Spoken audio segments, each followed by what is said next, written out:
ನಮಸ್ತೆ. ವಾಸವಿ ಸಾಹಿತ್ಯ ಕಲಾವೇದಿಕೆ ಅರ್ಪಿಸುವ ಕನ್ನಡ ವಾಲ್ಮೀಕಿ ರಾಮಾಯಣದ ವಾಚನವನ್ನು ಮಾಡ್ತಾ ಇದ್ದೀನಿ. ಎಲ್ಲರಿಗೂ ಪ್ರೀತಿಯ ಸ್ವಾಗತ. ಸರ್ಗ 9. ಋಷ್ಯಶೃಂಗನನ್ನು ಅಂಗದೇಶಕ್ಕೆ ಕರೆತಂದ ಚರಿತ್ರೆ. ದಶರಥನು ಪತ್ನಿಯರಿಗೆ ಯಜ್ಞ ದೀಕ್ಷೆಯನ್ನು ಕೈಗೊಳ್ಳುವಂತೆ ಹೇಳಿದುದನ್ನು, ಯಜ್ಞಕ್ಕಾಗಿ ಏರ್ಪಾಡುಗಳು ಸನ್ನದ್ಧವಾಗಲೆಂದು ಆಜ್ಞೆ ಮಾಡಿದುದನ್ನು ಕೇಳಿ ರಾಜಸಾರಥಿಯಾದ ಸುಮಂತ್ರನು ರಾಜನನ್ನು ಏಕಾಂತವಾಗಿ ಕರೆದು ಈ ರೀತಿಯಾಗಿ ಹೇಳಿದನು. ಋತ್ವಿಕ್ಗಳು ಈ ಯಾಗದ ವಿಚಾರವಾಗಿ ಉಪದೇಶ ಮಾಡಿದುದನ್ನು ಮುಂದೆ ನಡೆಯತಕ್ಕ ಕಥಾರೂಪದಲ್ಲಿ ನಾನು ಪೂರ್ವದಲ್ಲಿಯೇ ಕೇಳಿದ್ದೇನೆ. ಎಲೈ ರಾಜನೇ, ನೀನು ಪುತ್ರರನ್ನು ಪಡೆಯತಕ್ಕ ವಿಚಾರವಾಗಿ ಪೂರ್ವದಲ್ಲಿ ಪೂಜ್ಯನಾದ ಸನತ್ಕುಮಾರ ಮಹರ್ಷಿಯು ಋಷಿಗಳ ಸಾನ್ನಿಧ್ಯದಲ್ಲಿ ಒಂದು ಇತಿಹಾಸವನ್ನು ಹೇಳಿದನು. ಕಾಶ್ಯಪ ಋಷಿಗೆ ವಿಭಾಂಡಕನೆಂಬ ಪುತ್ರನಿರುವನು. ಅವನಿಗೆ ಋಷ್ಯಶೃಂಗನೆಂಬ ಮಗನು ಹುಟ್ಟುವನು. ಬ್ರಾಹ್ಮಣ ಶ್ರೇಷ್ಠನಾದ ಆ ಮುನಿಯು ತಂದೆಯ ಮಾತನ್ನು ಪರಿಪಾಲಿಸುತ್ತಿರುವಾಗ ಯಾವಾಗಲೂ ಕಾಡಿನಲ್ಲೇ ಬೆಳೆದು ಕಾಡಿನಲ್ಲೇ ತಿರುಗುತ್ತಿರುವ ಕಾರಣ ಅವನ ತಂದೆಯನ್ನು ಹೊರತು ಬೇರೆ ಯಾರನ್ನು ನೋಡಿಯೇ ಇರಲಿಲ್ಲ. ಈತನು ಬ್ರಹ್ಮಚರ್ಯ ನಿಷ್ಠೆಯನ್ನು ಅನುಸರಿಸುತ್ತಿರುವಲ್ಲಿ ಈತನಿಗೆ ವಿವಾಹವಾಗುವುದು. ಗೃಹಸ್ಥನಾಗಿರುವಾಗಲೂ ಜಿತೇಂದ್ರಿಯನಾಗಿ ಶಾಸ್ತ್ರವಿಧಿಯನ್ನು ಮೀರದೆ ಪತ್ನಿಯೊಡಗೂಡಿ ಇರುವುದರಿಂದ ಈತನು ಬ್ರಾಹ್ಮಣರು ಹೇಳುವಂತೆ ಲೋಕದಲ್ಲಿ ಪ್ರಖ್ಯಾತವಾಗಿರತಕ್ಕ 2 ರೀತಿಯ ಬ್ರಹ್ಮಚರ್ಯವನ್ನು ಆಚರಿಸಿದಂತಾಗುವುದು. ಈತನು ಯಶಸ್ವಿಯಾದ ತನ್ನ ತಂದೆಯ ಶುಶ್ರೂಷೆ ಮಾಡಿಕೊಂಡು ಅಗ್ನಿಯನ್ನು ಕಾಪಾಡಿಕೊಂಡು ಬ್ರಹ್ಮಚಾರಿಯಾಗಿ ಬಹಳ ಕಾಲ ಕಳೆಯುವನು. ಹೀಗಿರಲು ಅಂಗದೇಶದಲ್ಲಿ ಮಹಾಬಲ ಪರಾಕ್ರಮಗಳಿಂದ ಕೂಡಿದ ರೋಮಪಾದನೆಂಬ ರಾಜನು ಪ್ರಸಿದ್ಧನಾಗುವನು. ಆ ರಾಜನು ಧರ್ಮ ವಿರುದ್ಧವಾದ ಕಾರ್ಯವನ್ನು ಎಸಗುವುದರಿಂದ ಸಮಸ್ತ ಪ್ರಾಣಿಗಳಿಗೂ ಭಯವನ್ನುಂಟು ಮಾಡತಕ್ಕ ದೊಡ್ಡ ಕ್ಷಾಮವು ಆತನ ದೇಶದಲ್ಲಿ ಉಂಟಾಗುವುದು. ಕ್ಷಾಮವು ದೇಶದಲ್ಲೆಲ್ಲ ಹರಡಲು ಬಹಳ ದುಃಖಾಕುಲನಾಗಿ ರಾಜನು ಶಾಸ್ತ್ರಗಳನ್ನು ಚೆನ್ನಾಗಿ ಅರಿತಿದ್ದ ಬ್ರಾಹ್ಮಣರನ್ನು ಕರೆಯಿಸಿ, ನೀವೆಲ್ಲರೂ ಧರ್ಮವನ್ನು ತಿಳಿದವರು, ಲೋಕ ವ್ಯವಹಾರವನ್ನು ಅರಿತವರು, ನನ್ನ ದೋಷಕ್ಕೆ ಪ್ರಾಯಶ್ಚಿತ ರೂಪವಾದ ವಿಧಾನವನ್ನು ಅಪ್ಪಣೆ ಮಾಡಬೇಕು ಎನ್ನುವನು. ವೇದಜ್ಞಾನ ಸಂಪನ್ನರಾದ ಬ್ರಾಹ್ಮಣರು ಆ ರಾಜನನ್ನು ಕುರಿತು, ಎಲೈ ರಾಜನೇ, ವಿಭಾಂಡಕ ಮುನಿಯ ಪುತ್ರನಾದ ಋಷ್ಯಶೃಂಗನನ್ನು ಎಲ್ಲ ಉಪಾಯಗಳಿಂದಲೂ ಇಲ್ಲಿಗೆ ಕರೆತರಿಸು. ಆತನನ್ನು ಸತ್ಕರಿಸಿ ನಿನ್ನ ಮಗಳಾದ ಶಾಂತದೇವಿಯನ್ನು ಸಮಾಧಾನ ಚಿತ್ತನಾಗಿ ಶಾಸ್ತ್ರಪೂರ್ವಕವಾಗಿ ಆತನಿಗೆ ವಿವಾಹ ಮಾಡಿಕೊಡು ಎಂದು ಕೇಳುವರು. ಅವರ ಮಾತನ್ನು ಕೇಳಿ ಆ ರಾಜನಿಗೆ ತೇಜಸ್ವಿಯಾದ ಋಷ್ಯಶೃಂಗ ಮುನಿಯನ್ನು ಯಾವ ಉಪಾಯದಿಂದ ಇಲ್ಲಿಗೆ ಕರೆತರಲು ಸಾಧ್ಯವೆಂದು ಚಿಂತೆ ಹುಟ್ಟುವುದು. ಆಗ ಜ್ಞಾನಿಯಾದ ರಾಜನು ಮಂತ್ರಿಯೊಡಗೂಡಿ ತೀರ್ಮಾನಕ್ಕೆ ಬಂದು ತನ್ನ ಪುರೋಹಿತರನ್ನು ಮಂತ್ರಿಗಳನ್ನು ಸತ್ಕರಿಸಿ ಋಷ್ಯಶೃಂಗನನ್ನು ಕರೆತರುವಂತೆ ಹೇಳುವನು. ರಾಜನ ಮಾತನ್ನು ಕೇಳಿ ಅವರೆಲ್ಲರೂ ದುಃಖಿಸುತ್ತಾ ತಲೆಯನ್ನು ಬಗ್ಗಿಸಿ, ನಾವು ಆ ಋಷಿಯನ್ನು ಕರೆತರಲು ಭಯಪಡುವೆವು, ನಾವು ಹೋಗಲಾರೆವು ಎಂದು ಹೇಳುತ್ತಾ ಆ ಋಷಿಯನ್ನು ಕರೆತರಲು ಯುಕ್ತವಾದ ಉಪಾಯವನ್ನು ರಾಜನೊಡನೆಗೆ ಚಿಂತಿಸತೊಡಗಿದರು. ಹೀಗೆ ಯೋಚಿಸಿ, ನಾವು ಆ ಬ್ರಾಹ್ಮಣನನ್ನು ಕರೆತರುವೆವು, ಇದರಲ್ಲಿ ದೋಷವೂ ಬರುವುದಿಲ್ಲ ಎಂದು ಅದಕ್ಕೆ ತಕ್ಕ ಉಪಾಯವನ್ನು ಕ್ರಮಗಳನ್ನು ರಾಜನಿಗೆ ತಿಳಿಸಿದರು. ಇದರಂತೆ ಅಂಗಾಧಿಪನಾದ ರೋಮಪಾದ ರಾಜನು ವೇಶ್ಯಾ ಸ್ತ್ರೀಯರನ್ನು ಕಳುಹಿಸಿ ವಿಭಾಂಡಕ ಪುತ್ರನಾದ ಋಷ್ಯಶೃಂಗನನ್ನು ಬರಮಾಡಿಕೊಳ್ಳುವನು. ಕೂಡಲೇ ಚೆನ್ನಾಗಿ ಮಳೆಯಾಗುವುದು. ಆತನಿಗೆ ಶಾಂತಾದೇವಿಯನ್ನು ಕೊಟ್ಟು ವಿವಾಹವಾಗುವುದು. ಅಂಗರಾಜನ ಅಳಿಯನಾದ ಋಷ್ಯಶೃಂಗನು ನಿನಗೆ ಮಕ್ಕಳಾಗುವಂತೆ ಈ ಯಾಗವಿಧಾನವನ್ನು ನಡೆಸಿಕೊಡುವನು. ಸನತ್ಕುಮಾರನು ಹೇಳಿರುವ ಈ ವಿಚಾರವನ್ನು ನಿನಗೆ ತಿಳಿಸಿರುವೆನು. ಈ ಪ್ರಕಾರ ಸುಮಂತ್ರನು ದಶರಥನಿಗೆ ನುಡಿಯಲು ದಶರಥನು ಸಂತೋಷವನ್ನು ಕುತೂಹಲವನ್ನು ವ್ಯಕ್ತಪಡಿಸುತ್ತಾ ಋಷ್ಯಶೃಂಗನನ್ನು ಅಂಗದೇಶಕ್ಕೆ ಕರೆತಂದ ಬಗೆಯನ್ನು ವಿಸ್ತಾರವಾಗಿ ತಿಳಿಸುವಂತವನಾಗು ಎಂದು ಸುಮಂತ್ರನನ್ನು ಕೇಳಿದನು. ಋಷ್ಯಶೃಂಗನು ಅಂಗದೇಶಕ್ಕೆ ಬಂದು ಕ್ಷಾಮವನ್ನು ಹೋಗಲಾಡಿಸಿದುದು. ಸರ್ಗ 10. ರಾಜನಿಂದ ಈ ಪ್ರಕಾರವಾಗಿ ಆಜ್ಞಪ್ತನಾದ ಸುಮಂತ್ರನು ರಾಜನನ್ನು ಕುರಿತು ಋಷ್ಯಶೃಂಗನನ್ನು ಕರೆತಂದ ವಿಚಾರವನ್ನು ಹೇಳುವೆನು, ಮಂತ್ರಿಗಳ ಒಡಗೂಡಿಸಿ ಕೇಳುವವನಾಗು ಎನ್ನುತ್ತಾ ಆ ಚರಿತ್ರೆಯನ್ನು ಹೇಳತೊಡಗಿದನು. ರೋಮಪಾದ ರಾಜನ ಪುರೋಹಿತನು ಮಂತ್ರಿಗಳು ಆತನನ್ನು ಕುರಿತು, ಎಲೈ ರಾಜನೇ, ಅಪಾಯವಿಲ್ಲದ ಉಪಾಯವನ್ನು ನಾವು ಯೋಚಿಸಿದ್ದೇವೆ. ಋಷ್ಯಶೃಂಗನು ತಪಸ್ಸಿನಲ್ಲಿಯೂ ಅಧ್ಯಯನದಲ್ಲಿಯೂ ನಿರತನಾಗಿ ಕಾಡಿನಲ್ಲೇ ಇರುವನು. ಸ್ತ್ರೀಯರನ್ನು ವಿಷಯ ಸುಖಗಳನ್ನು ಕಂಡವನಲ್ಲ. ಮನುಷ್ಯರ ಚಿತ್ತವನ್ನು ಅಪಹರಿಸತಕ್ಕಂಥ, ಎಲ್ಲರಿಗೂ ಪ್ರಿಯವಾಗತಕ್ಕಂಥ ಇಂದ್ರಿಯ ವಿಷಯಗಳಿಂದ ಆತನನ್ನು ಪಟ್ಟಣಕ್ಕೆ ಕರೆತರೋಣ. ಇದಕ್ಕೆ ನಿನ್ನ ಒಪ್ಪಿಗೆಯನ್ನು ಕೊಡು. ರೂಪವತಿಯರು ಚೆನ್ನಾಗಿ ಅಲಂಕೃತರಾಗಿಯೂ ಇರುವ ವೇಶ್ಯಾ ಸ್ತ್ರೀಯರನ್ನು ಅಲ್ಲಿಗೆ ಕಳುಹಿಸಿಕೊಡು. ಅವರು ಆತನನ್ನು ನಾನಾ ಉಪಾಯಗಳಿಂದ ವಂಚಿಸಿ ಆತನಿಂದ ಗೌರವಿಸಲ್ಪಟ್ಟು ಆತನನ್ನು ಇಲ್ಲಿಗೆ ಕರೆತರುವರು ಎಂದರು. ರಾಜನು ಹಾಗೆಯೇ ಆಗಲಿ ಎನ್ನಲು ಪುರೋಹಿತನು ಮಂತ್ರಿಗಳು ತಕ್ಕ ಏರ್ಪಾಡು ಮಾಡಿದರು. ಉತ್ತಮರಾದ ವೈಶ್ಯ ಸ್ತ್ರೀಯರು ಋಷ್ಯಶೃಂಗನಿದ್ದ ದೊಡ್ಡ ವನವನ್ನು ಪ್ರವೇಶಿಸಿ ಆಶ್ರಮಕ್ಕೆ ಸಮೀಪದಲ್ಲಿ ಆತನ ದರ್ಶನಕ್ಕಾಗಿ ಪ್ರಯತ್ನ ಪಡುತ್ತಿದ್ದರು. ಧೀರನಾದ ಆ ಋಷಿಪುತ್ರನಾದರೂ ಯಾವಾಗಲೂ ಆಶ್ರಮದಲ್ಲಿಯೇ ವಾಸಿಸುತ್ತಾ ತಂದೆಯನ್ನು ಸದಾ ಉಪಚರಿಸುತ್ತಾ ಅದರಿಂದಲೇ ತೃಪ್ತನಾಗಿ ಆಶ್ರಮದಿಂದ ಹೊರಗೇ ಬರುತ್ತಿರಲಿಲ್ಲ. ತಪಸ್ವಿಯಾದ ಆತನು ಹುಟ್ಟಿದಂದಿನಿಂದ ಬೇರೊಬ್ಬ ಹೆಂಗಸನನ್ನಾಗಲಿ ಗಂಡಸನ್ನಾಗಲಿ ಅಷ್ಟೇಕೆ ನಗರಗಳನ್ನು ಗ್ರಾಮಾಂತರಗಳಲ್ಲಿ ದೊರೆಯತಕ್ಕ ಯಾವೊಂದು ಪದಾರ್ಥವನ್ನು ಕಂಡವನಲ್ಲ. ಹೀಗಿರಲು ಒಂದು ಸಲ ಅಕಸ್ಮಾತ್ತಾಗಿ ಆ ವಿಭಾಂಡಕ ಋಷಿಯ ಮಗನು ಈ ಸ್ತ್ರೀಯರಿದ್ದ ಪ್ರದೇಶಕ್ಕೆ ಬಂದವರನ್ನು ನೋಡಿಬಿಟ್ಟನು. ವಿಚಿತ್ರವಾಗಿ ವೇಷಭೂಷಣಗಳನ್ನು ಧರಿಸಿದ್ದ ಈ ಸ್ತ್ರೀಯರು ಇಂಪಾದ ಸ್ವರದಿಂದ ಗಾನ ಮಾಡುತ್ತಾ ಋಷಿಪುತ್ರನ ಬಳಿಗೆ ಬಂದು, ಎಲೈ ಬ್ರಾಹ್ಮಣನೇ, ನೀನು ಯಾರು? ಯಾತಕ್ಕಾಗಿ ಇಲ್ಲಿದ್ದೀಯೇ? ಜನರಹಿತವಾದ ಈ ಘೋರಾರಣ್ಯದಲ್ಲಿ ಒಬ್ಬನೇ ಏಕೆ ಸಂಚರಿಸುವೆ? ನಾವು ತಿಳಿಯಲು ಅಪೇಕ್ಷಿಸುವೆವು, ನಮಗೆ ಹೇಳು ಎಂದರು. ಎಂದೂ ಕಾಣದ ಮನಸೆಳೆಯತಕ್ಕ ರೂಪವುಳ್ಳ ಆ ಸ್ತ್ರೀಯರನ್ನು ಕಂಡು ಒಂದು ವಿಧವಾದ ಸ್ನೇಹಭಾವದಿಂದ ಅವರಿಗೆ ತನ್ನ ತಂದೆಯ ವೃತ್ತಾಂತವನ್ನು ತಿಳಿಸಬೇಕೆಂಬ ಬುದ್ಧಿ ಹುಟ್ಟಿತು. ನನ್ನ ತಂದೆ ವಿಭಾಂಡಕ ಋಷಿ, ನಾನು ಅವರಿಗೆ ಔರಸ ಪುತ್ರ. ನನ್ನ ಹೆಸರು ಋಷ್ಯಶೃಂಗನೆಂದು ಲೋಕದಲ್ಲಿ ಖ್ಯಾತಿ ಉಂಟು. ಎಲೈ ಶುಭ ದರ್ಶನರೇ, ನಮ್ಮ ಆಶ್ರಮವು ಇಲ್ಲೇ ಸಮೀಪದಲ್ಲಿದೆ. ನಾವು ನಿಮ್ಮನ್ನೆಲ್ಲ ಅಲ್ಲಿಗೆ ವಿಧಿಪೂರ್ವಕವಾಗಿ ಪೂಜಿಸಿ ಸತ್ಕರಿಸುವೆವು, ಸ್ವೀಕರಿಸಬೇಕು ಎನ್ನಲು ಅವರೆಲ್ಲರೂ ಆ ಆಶ್ರಮವನ್ನು ನೋಡಲಿಚ್ಛಿಸಿ ಆತನೊಂದಿಗೆ ಬಂದರು. ಬಂದ ಅತಿಥಿಗಳಿಗೆ ಋಷಿಪುತ್ರನು ಅರ್ಘ್ಯ, ಪಾದ, ಕಂದಮೂಲ ಫಲಗಳನ್ನು ಕೊಟ್ಟು ಸತ್ಕರಿಸಿದನು. ಆ ಸತ್ಕಾರವನ್ನೆಲ್ಲ ಸ್ವೀಕರಿಸಿ ಅವರೆಲ್ಲರೂ ವಿಭಾಂಡಕ ಋಷಿಗೆ ಭಯಪಟ್ಟವರಾಗಿ ಕಾತರತೆಯಿಂದ ಬೇಗ ಹೊರಟು ಹೋಗಬೇಕೆಂದು ಮನಸ್ಸು ಮಾಡಿದರು. ಆಗ ಅವರೆಲ್ಲರೂ, ಎಲೈ ಬ್ರಾಹ್ಮಣನೇ, ನಾವು ಕೂಡ ನಿನಗಾಗಿ ಉತ್ತಮವಾದ ಫಲಗಳನ್ನು ತಂದಿರುವೆವು, ನಿನಗೆ ಮಂಗಳವಾಗಲಿ, ಅವುಗಳನ್ನು ಸ್ವೀಕರಿಸಿ ಬೇಗನೆ ಅವುಗಳನ್ನು ತಿಂದು ಬಿಡು ಎನ್ನುತ್ತಾ ಸಂತೋಷದಿಂದ ಎಲ್ಲರೂ ಅವನನ್ನು ಆಲಂಗಿಸಿ ತಾವು ತಂದಿದ್ದ ಸಿಹಿ ಕಡುಬುಗಳನ್ನು ಇತರ ನಾನಾ ಭಕ್ಷ್ಯಗಳನ್ನು ಕೊಟ್ಟರು. ಕಾಡಿನಲ್ಲಿಯೇ ಯಾವಾಗಲೂ ವಾಸ ಮಾಡುವವನು ಎಂದೂ ತಿನ್ನದ ಆ ಪದಾರ್ಥಗಳ ರುಚಿ ನೋಡಿ ತೇಜಸ್ವಿಯಾದ ಆ ಋಷಿಪುತ್ರನು ಅವುಗಳನ್ನು ಹಣ್ಣುಗಳೆಂದೇ ತಿಳಿದುಕೊಂಡನು. ಅನಂತರ ಆ ಸ್ತ್ರೀಯರೆಲ್ಲರೂ ಆತನ ತಂದೆಗೆ ಭಯಪಟ್ಟವರಾಗಿ ತಮ್ಮ ವೃತಚರ್ಯೆಗೆ ಹೋಗುವೆವೆಂದು ನೆಪ ಹೇಳಿ ಆ ಬ್ರಾಹ್ಮಣನ ಅಪ್ಪಣೆಯನ್ನು ಪಡೆದು ಕೇಳಿ ಹೊರಟು ಹೋದರು. ಅವರೆಲ್ಲರೂ ಹೊರಟು ಹೋದ ತರುವಾಯ ಕಾಶ್ಯಪ ವಂಶೋತ್ಪನ್ನನಾದ ಆ ಬ್ರಾಹ್ಮಣನು ಮನಸ್ಸಿನಲ್ಲಿ ಕಳವಳವನ್ನು ಹೊಂದಿದವನಾಗಿ ದುಃಖದಿಂದ ನಿಂತ ಕಡೆ ನಿಲ್ಲದೆ ತಿರುಗಾಡುತ್ತಿದ್ದನು. ತೇಜಸ್ವಿಯಾದ ಆತನು ಮರುದಿನ ಮೊದಲು ತಾನು ಮನೋಹರವಾಗಿಯೂ ಅಲಂಕಾರಯುಕ್ತವಾಗಿಯೂ ಇದ್ದ ಆ ವಾರ ಸ್ತ್ರೀಯರನ್ನು ಎಲ್ಲಿ ನೋಡಿದ್ದನೋ ಆ ಪ್ರದೇಶಕ್ಕೆ ಬಂದನು. ಈ ಬ್ರಾಹ್ಮಣನು ಬರುತ್ತಿರುವುದನ್ನು ಕಾಣುತ್ತಲೇ ಆ ಸ್ತ್ರೀಯರು ತಮ್ಮ ಕೆಲಸವು ಕೈಗೂಡಿತೆಂದು ಸಂತೋಷದಿಂದ ಆತನ ಬಳಿಗೆ ಬಂದು ಎಲ್ಲರೂ ಹೀಗೆಂದರು, ಎಲೈ ಸೌಮ್ಯನೇ, ನಮ್ಮ ಆಶ್ರಮಕ್ಕೆ ಬರುವಂಥವನಾಗು.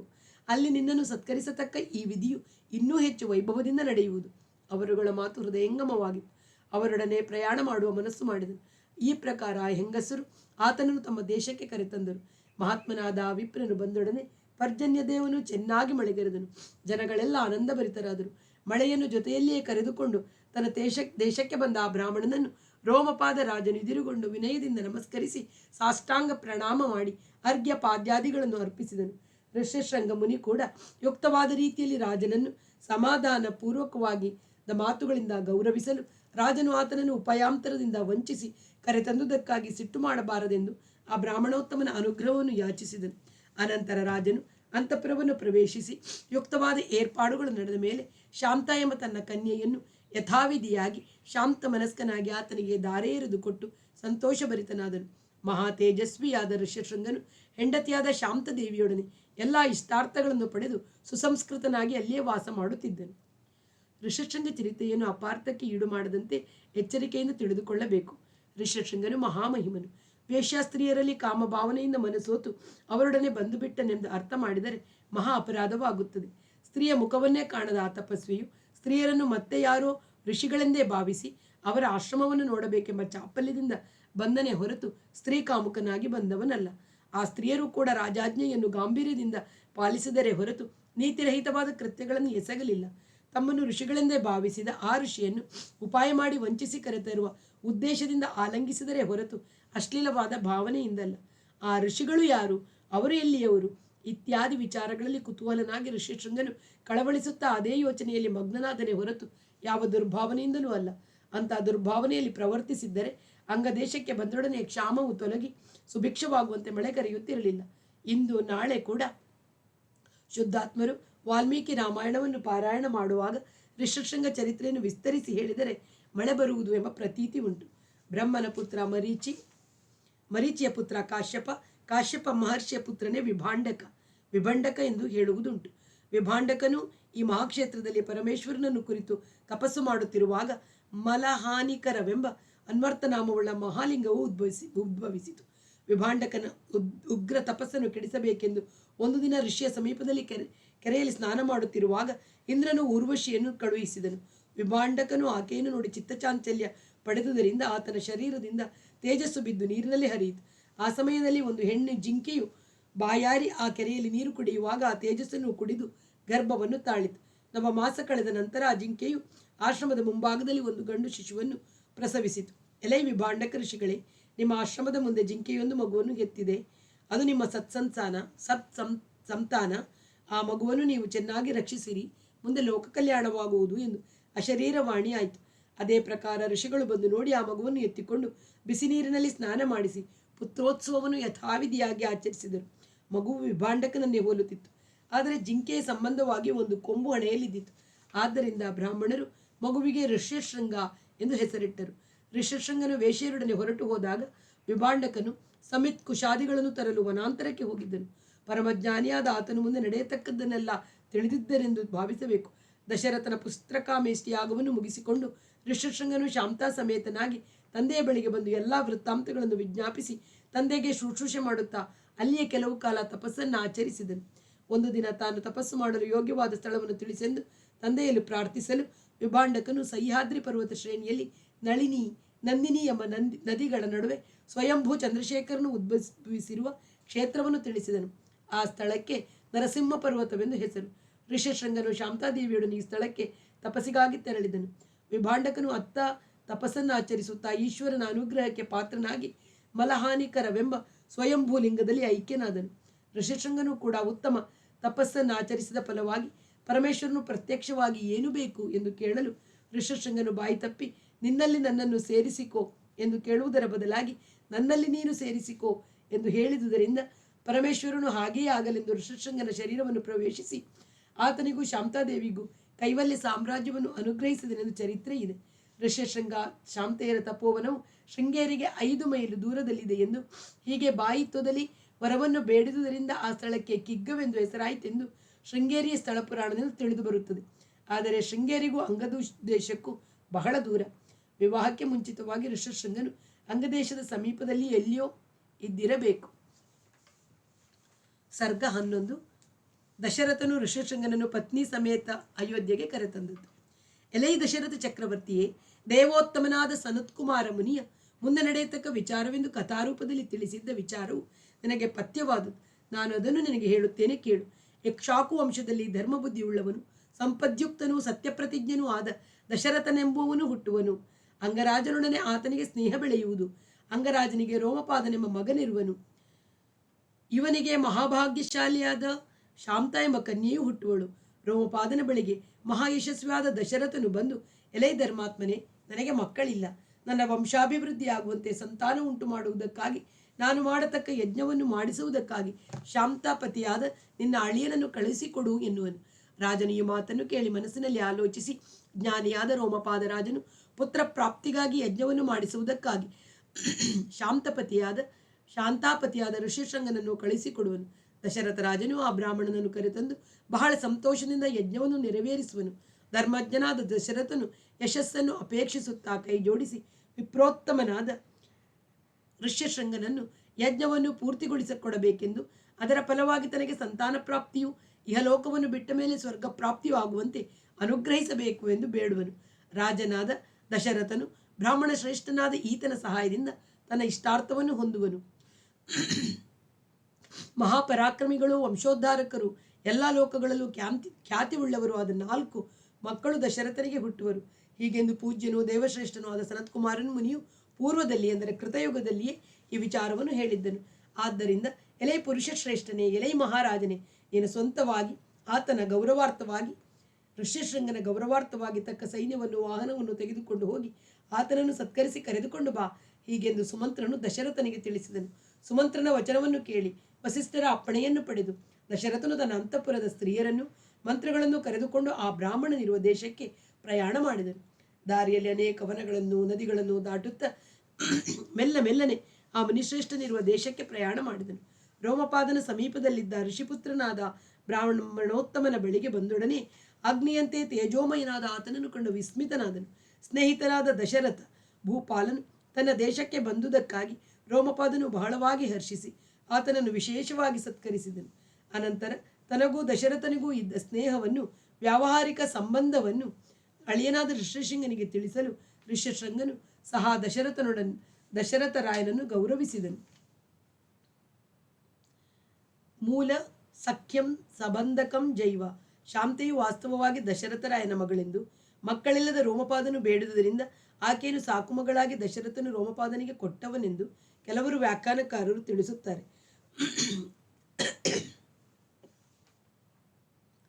ಹೀಗೆ 7-8 ದಿವಸಗಳು ಆತನಿಂದ ಸತ್ಕೃತನಾಗಿ ಆತನೊಡನಿದ್ದು ಒಂದು ದಿನ ದಶರಥನು ರೋಮಪಾದನನ್ನು ಕುರಿತು ಹೀಗೆಂದನು: ಎಲೈ ರಾಜನೇ, ನಿನ್ನ ಮಗಳಾದ ಶಾಂತಾದೇವಿಯು ಆಕೆಯ ಪತಿಯೊಡನೆ ನನ್ನ ಪಟ್ಟಣಕ್ಕೆ ಬರಲಿ, ಹಿರಿದಾದ ಕಾರ್ಯವು ಒದಗಿದೆ.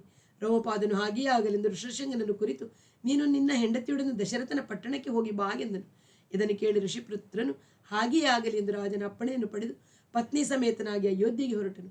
ರೋಮಪಾದ ದಶರಥರು ಒಬ್ಬರನ್ನೊಬ್ಬರು ತಮಸ್ಕರಿಸುತ್ತಾ ಮೈತ್ರಿ ಭಾವದಿಂದ ಗಾಢವಾಗಿ ಒಬ್ಬರನ್ನೊಬ್ಬರು ಆಲಂಗಿಸಿಕೊಂಡು ಸಂತೋಷಮಗ್ನರಾದರು. ಅನಂತರ ಸ್ನೇಹಿತನ ಅನುಜ್ಞೆ ಪಡೆದು ದಶರಥನು ತನ್ನ ದೇಶಕ್ಕೆ ಹೊರಟನು. ಶೀಘ್ರವಾಗಿ ಹೋಗತಕ್ಕ ದೂತರನ್ನು ಮುಂದೆ ಕಳುಹಿಸಿ ಪಟ್ಟಣವೆಲ್ಲ ಬೇಗನೆ ಚೆನ್ನಾಗಿ ಅಲಂಕರಿಸಲ್ಪಡಲಿ, ರಸ್ತೆಗಳೆಲ್ಲ ಚೆನ್ನಾಗಿ ಸಾರಿಸಲ್ಪಟ್ಟು ಧೂಪಗಳಿಂದ ಸುಗಂಧಯುಕ್ತವಾಗಿರಲಿ, ಧ್ವಜ ಪತಾಕೆಗಳು ನಗರದೆಲ್ಲ ಹಾರಾಡುತ್ತಿರಲಿ ಎಂದು ಅಯೋಧ್ಯ ನಿವಾಸಿಗಳಿಗೆ ಹೇಳಿ ಕಳುಹಿಸಿದನು. ರಾಜನು ಹಿಂದಿರುಗಿ ಬರುತ್ತಿರುವುದನ್ನು ಕೇಳಿ ಪಟ್ಟಣಿಗರು ಸಂತೋಷಭರಿತರಾಗಿ ಆತನು ಹೇಳಿ ಕಳಿಸಿದ್ದಂತೆ ಎಲ್ಲವನ್ನೂ ಮಾಡಿದರು. ಅನಂತರ ಶಂಖ ಧ್ವನಿ, ಭೇರಿ ಧ್ವನಿ ಮುಂತಾದ ಮಂಗಳ ವಾದ್ಯಗಳು ಮೊಳಗುತ್ತಿರಲು ವಿಪ್ರೋತ್ತಮನಾದ ಋಷಶೃಂಗನನ್ನು ಮುಂದಿಟ್ಟುಕೊಂಡು ಸಮೀಚೀನವಾಗಿ ಅಲಂಕೃತವಾದ ಅಯೋಧ್ಯ ನಗರವನ್ನು ರಾಜನು ಪ್ರವೇಶಿಸಿದನು.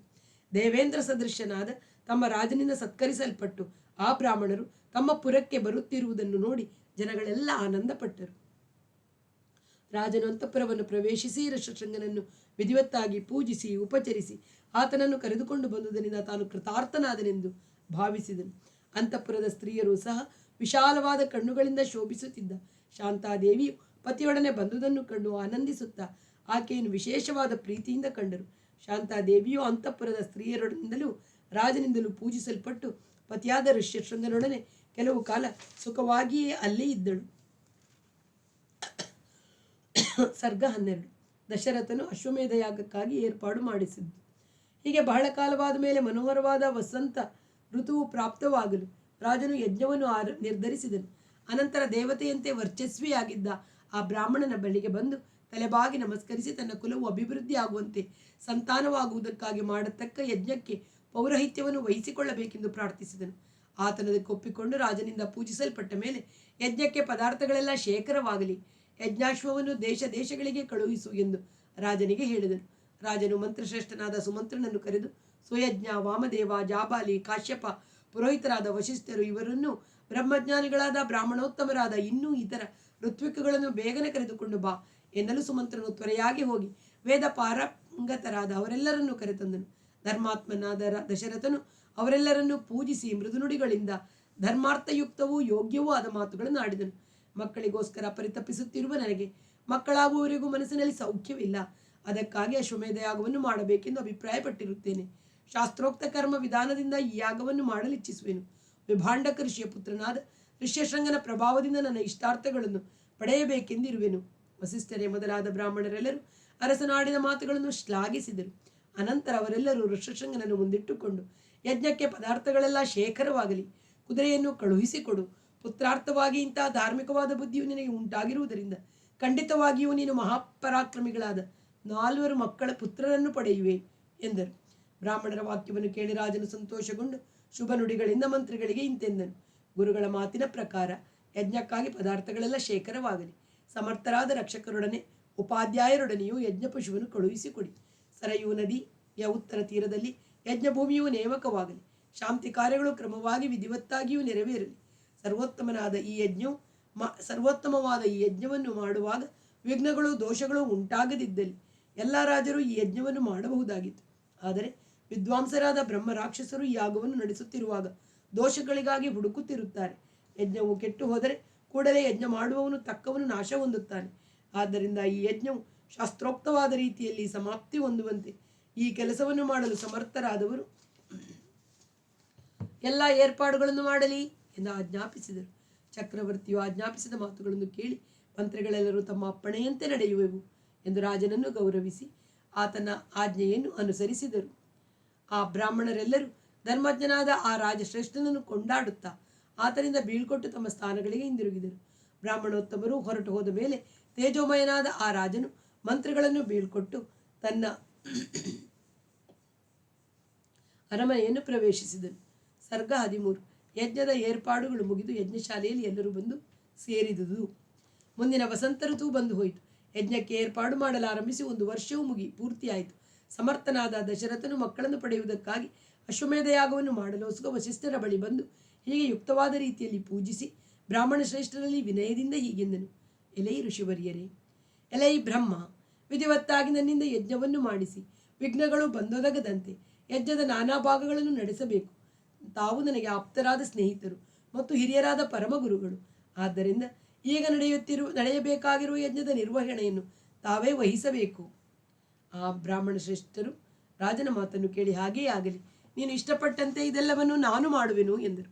ಅನಂತರ ವಸಿಷ್ಠರು ಯಜ್ಞ ಕರ್ಮಗಳಲ್ಲಿ ಸಮರ್ಥರಾದ ವೃದ್ಧರಾದ ಬ್ರಾಹ್ಮಣರನ್ನು, ಯಜ್ಞ ಸಾಮಗ್ರಿಗಳನ್ನು ಒದಗಿಸಿಕೊಡುವಲ್ಲಿ ಸಮರ್ಥರಾದ ಪರಮ ಧಾರ್ಮಿಕರಾದ ವೃದ್ಧರನ್ನು, ಕರ್ಮ ಸ್ವರೂಪವನ್ನು ಚೆನ್ನಾಗಿ ಅರಿತು ಖಚಿತವಾದ ರೀತಿಯಲ್ಲಿ ಯಜ್ಞ ವೇದಿಕೆಗಳನ್ನು ರಚಿಸತಕ್ಕ ಶಿಲ್ಪ ಶಾಸ್ತ್ರ ಪ್ರವೀಣರನ್ನು, ಬಡಗೆಗಳನ್ನು, ಕ್ಷೇತ್ರ ಅಗೆಯುವವರನ್ನು, ಲೆಕ್ಕಪತ್ರಗಳೇ ಮುಂತಾದವುಗಳಲ್ಲಿ ಪಳಗಿದವರನ್ನು, ಚಿತ್ರದ ಕೆಲಸ ಮಾಡುವವರನ್ನು, ನಟ ನರ್ತಕರನ್ನು, ಶುದ್ಧಾತ್ಮರಾಗಿ ಶಾಸ್ತ್ರಗಳನ್ನು ವೇದಗಳನ್ನು ಚೆನ್ನಾಗಿ ಬಲ್ಲ ಪುರುಷರನ್ನು ಕಳುಹಿಸಿ ನೀವೆಲ್ಲರೂ ರಾಜಾಜ್ಞೆಯಾಗಿರುವಂತೆ ಯಜ್ಞಕರ್ಮಕ್ಕೆ ಸಿದ್ಧತೆಗಳನ್ನು ಒದಗಿಸಿ ಅನೇಕ ಸಾವಿರ ಇಟ್ಟಿಗೆಗಳನ್ನು ಬೇಗನೆ ತರಿಸಿರಿ. ಅತಿಥಿಗಳಾಗಿ ಬರತಕ್ಕ ರಾಜರಿಗೆ ಎಲ್ಲ ಅನುಕೂಲತೆಗಳಿಂದ ಕೂಡಿರುವ ಭವನಗಳು ನಿರ್ಮಿತವಾಗಲಿ. ಬ್ರಾಹ್ಮಣರಿಗಾಗಿ ಶುಭ ಲಕ್ಷಣಗಳಿಂದ ಕೂಡಿರುವ 100 ವಸತಿ ಗೃಹಗಳು ನಿರ್ಮಿತವಾಗಲಿ. ಅವರಿಗೆ ಭಕ್ಷ್ಯ ಭೋಜ್ಯಗಳು ಅನ್ನ ಪಾನಾದಿಗಳು ದೊರಕುವಂತೆ ಆ ಗೃಹಗಳಲ್ಲಿ ಏರ್ಪಾಡಾಗಲಿ. ಹಾಗೆಯೇ ಪಟ್ಟಣದ ಜನಗಳಿಗೆಲ್ಲ ವಿಸ್ತಾರವಾಗಿ ಎಲ್ಲ ಅನುಕೂಲತೆಗಳಿಂದ ಕೂಡಿ ಆಹಾರ ಪದಾರ್ಥಗಳಿಂದ ತುಂಬಿರುವ ವಸತಿಗಳು ಏರ್ಪಾಡಾಗಬೇಕು. ಪರಸ್ಥಳಗಳಿಂದ ಬರತಕ್ಕ ಜನಗಳನ್ನು ಕೂಡ ಯಥಾವಿಧಿಯಾಗಿ ಸತ್ಕರಿಸಿ ಎಲ್ಲರಿಗೂ ರುಚಿಗಳಿಂದ ಕೂಡಿರುವ ಅನ್ನ ಸಂತರ್ಪಣೆಗೆ ಏರ್ಪಾಡಾಗಬೇಕು. ಈ ವಿಚಾರದಲ್ಲಿ ಉದಾಸೀನತೆಯಾಗಲಿ ಕೇವಲ ತೋರಿಕೆಯಾಗಲಿ ಇರಕೂಡದು. ಎಲ್ಲ ವರ್ಣದ ಜನಗಳು ಚೆನ್ನಾಗಿ ಸತ್ಕರಿಸಲ್ಪಟ್ಟು ಯಥಾವಿಧಿಯಾಗಿ ಭೋಜನಾದಿಗಳಿಂದ ಉಪಚರಿಸಲ್ಪಡಬೇಕು. ಕಾಮಕ್ರೋಧಾದಿಗಳಿಗೆ ಅವಕಾಶ ಕೊಟ್ಟು ಯಾರನ್ನೇ ಆಗಲಿ ಅವಮಾನ ಪಡಿಸತಕ್ಕ ಪ್ರಸಂಗ ಬಂದೊದಗೋ ಕೂಡದು. ಯಜ್ಞ ಕರ್ಮಗಳ ವ್ಯವಸ್ಥೆಯಲ್ಲಿ ಮಾಡುವಲ್ಲಿ ಆಸಕ್ತರಾದ ನಾನಾ ಕಲಾವಿದರುಗಳನ್ನು ಇತರ ಜನರನ್ನು ಯಥಾಕ್ರಮವಾಗಿ ಉಪಚರಿಸತಕ್ಕ ಏರ್ಪಾಡುಗಳು ವಿಶೇಷ ರೀತಿಯಲ್ಲಿ ಆಗತಕ್ಕದ್ದು. ಅವರೆಲ್ಲರೂ ಭೋಜನಾದಿಗಳಿಂದಲೂ ಪಾರಿತೋಷಿಕಗಳಿಂದಲೂ ತೃಪ್ತಿ ಹೊಂದತಕ್ಕ ರೀತಿಯಲ್ಲಿ ಎಲ್ಲವೂ ಚೆನ್ನಾಗಿ ವ್ಯವಸ್ಥಿತವಾಗಬೇಕು. ಯಾವುದರಲ್ಲಿಯೂ ಸ್ವಲ್ಪ ಲೋಪ ಕೂಡ ಬಾರದಂತೆ ನೀವೆಲ್ಲರೂ ಸಂಪೂರ್ಣವಾದ ವಿಶ್ವಾಸವನ್ನು ಆಸಕ್ತಿಯನ್ನು ಇಟ್ಟು ನಡೆಸಬೇಕು ಎಂದು ಹೇಳಿ ಕಳುಹಿಸಿದನು. ಅವರೆಲ್ಲರೂ ಬಂದು ಸೇರಿ ವಸಿಷ್ಠರನ್ನು ಕುರಿತು, ನಾವು ಅಪ್ಪಣೆ ಕೊಡಿಸಿರುವುದು ತುಂಬ ಚೆನ್ನಾಗಿದೆ. ಯಾವ ಲೋಪಕ್ಕೂ ಅವಕಾಶ ಕೊಡದಂತೆ ಏರ್ಪಾಡುಗಳನ್ನು ಯೋಚಿಸುತ್ತಿರುತ್ತೀರಿ. ತಮ್ಮ ಅಪ್ಪಣೆಯಂತೆ ಎಲ್ಲವನ್ನೂ ಮಾಡುವೆವು, ಯಾವ ನ್ಯೂನ್ಯತೆಗೂ ಅವಕಾಶ ಕೊಡುವುದಿಲ್ಲ ಎಂದು ಉತ್ತರ ಕೊಟ್ಟರು. ಅನಂತರ ವಸಿಷ್ಠರು ಸುಮಂತ್ರನನ್ನು ಬರಮಾಡಿಕೊಂಡು ಹೀಗೆಂದರು. ಧರ್ಮ ಬುದ್ಧಿಯುಳ್ಳ ರಾಜರು ಭೂಮಂಡಲದಲ್ಲಿ ಯಾರ್ಯಾರು ಇದ್ದಾರೋ ಅವರೆಲ್ಲರಿಗೂ ಆಹ್ವಾನ ಕಳುಹಿಸು. ಎಲ್ಲ ದೇಶಗಳಿಂದಲೂ ಸಾವಿರಾರು ಜನ ಬ್ರಾಹ್ಮಣರನ್ನು, ಕ್ಷತ್ರಿಯರನ್ನು, ವೈಶ್ಯರನ್ನು, ಶೂದ್ರರನ್ನು ಬಹುಮಾನಿಸಿ ಕರೆಸುವವನಾಗು. ಶೂರನಾಗಿಯೂ ಸತ್ಯ ಪರಾಕ್ರಮವಾಗಿಯೂ ಎಲ್ಲ ಶಾಸ್ತ್ರಗಳನ್ನು ವೇದಗಳನ್ನು ಅರಿತವನಾದ ಮಹಾಭಾಗ್ಯಶಾಲಿಯಾದ ಮಿಥಿಲಾ ದೇಶದ ರಾಜನಾದ ಜನಕನನ್ನು ನೀನೇ ಹೋಗಿ ಸತ್ಕಾರಪೂರ್ವಕವಾಗಿ ಕರೆದುಕೊಂಡು ಬಾ. ದಶರಥನಿಗೂ ಆತನಿಗೂ ಇರತಕ್ಕ ಪೂರ್ವ ಸಂಬಂಧವನ್ನು ಅರಿತಿರುವೆನಾದ್ದರಿಂದ ಮೊದಲೇ ನಿನಗೆ ಎಚ್ಚರಿಕೆ ಕೊಡುತ್ತಿದ್ದೇನೆ. ಅದೇ ರೀತಿಯಲ್ಲಿ ನಮ್ಮ ರಾಜನಿಗೆ ಆಪ್ತ ಸ್ನೇಹಿತನು, ಯಾವಾಗಲೂ ಪ್ರಿಯವನ್ನೇ ನುಡಿಯುವವನು ಆದ ಕಾಶಿ ದೇಶದ ರಾಜನನ್ನು ನೀನೇ ಹೋಗಿ ಕರೆದುಕೊಂಡು ಬಾ. ಹಾಗೆಯೇ ವೃದ್ಧನು ಪರಮ ಧಾರ್ಮಿಕನು ನಮ್ಮ ರಾಜನಿಗೆ ಮಾವನೂ ಆದ ಕೇಕೆಯ ರಾಜನನ್ನು, ಆತನ ಮಗನನ್ನು ಕರೆದುಕೊಂಡು ಬರುವಂಥವನಾಗು.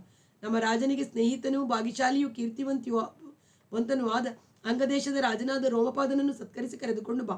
ಪಶ್ಚಿಮ ದೇಶಗಳ ಸಿಂಧು, ಸೌವೀರ, ಸೌರಾಷ್ಟ್ರಗಳ ದೇಶಗಳ ರಾಜರುಗಳನ್ನು, ದಕ್ಷಿಣದ ರಾಜರುಗಳನ್ನೆಲ್ಲರೂ ಕರೆಸುವವನಾಗು.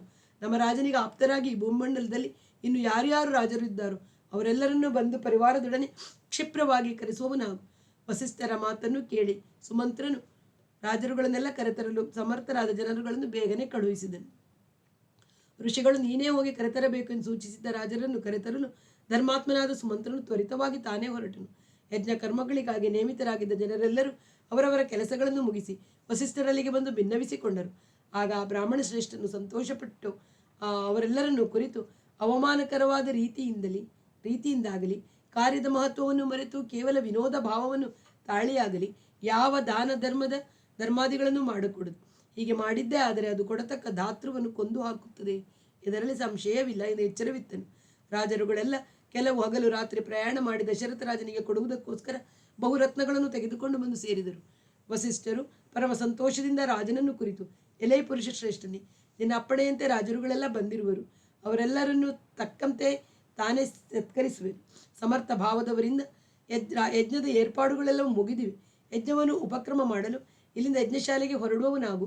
ಮನಸ್ಸಿಂದಲೇ ನಿರ್ಮಿತವಾಗಿದೆಯೋ ಎಂಬಂತೆ ಅಪೇಕ್ಷಿಸಲ್ಪಟ್ಟ ಎಲ್ಲ ಪದಾರ್ಥಗಳಿಂದಲೂ ತುಂಬಿದ ಎಲ್ಲ ವಿಚಾರಗಳಲ್ಲಿಯೂ ಪೂರ್ಣತೆಯನ್ನು ಹೊಂದಿರುವ ಯಾಗಶಾಲೆಯನ್ನು ನೋಡುವಂಥವನಾಗು ಎಂದು ವಸಿಷ್ಠ ಋಷ್ಯಶೃಂಗರಿಬ್ಬರು ಹೀಗೆ ಹೇಳಲಾಗಿ, ಚಕ್ರವರ್ತಿಯು ದಶರಥನು ಶುಭ ನಕ್ಷತ್ರದಿಂದ ಕೂಡಿದ ಶುಭ ದಿವಸದಲ್ಲಿ ಯಜ್ಞಶಾಲೆಗೆ ತೆರಳಿದನು. ವಸಿಷ್ಠರೇ ಮೊದಲಾದ ಬ್ರಾಹ್ಮಣೋತ್ತಮರೆಲ್ಲರೂ ಋಷ್ಯಶೃಂಗನನ್ನು ಮುಂದಿಟ್ಟುಕೊಂಡು ಯಜ್ಞಶಾಲೆಗೆ ಬಂದು ಶಾಸ್ತ್ರವಿಧಿಗಳಿಗೆ ಅನುಸಾರವಾಗಿ ಯಜ್ಞಕರ್ಮವನ್ನು ಆರಂಭಿಸಿದರು. ಮುಂದಿನ ಭಾಗವನ್ನು ಮತ್ತೆ ಕೇಳೋಣ. ಅಲ್ಲಿವರೆಗೆಲ್ಲರಿಗೂ ನಮಸ್ಕಾರ. ವಾಸವಿ ಸಾಹಿತ್ಯ ಕಲಾವೇದಿಕೆ ಸುಳ್ಯ.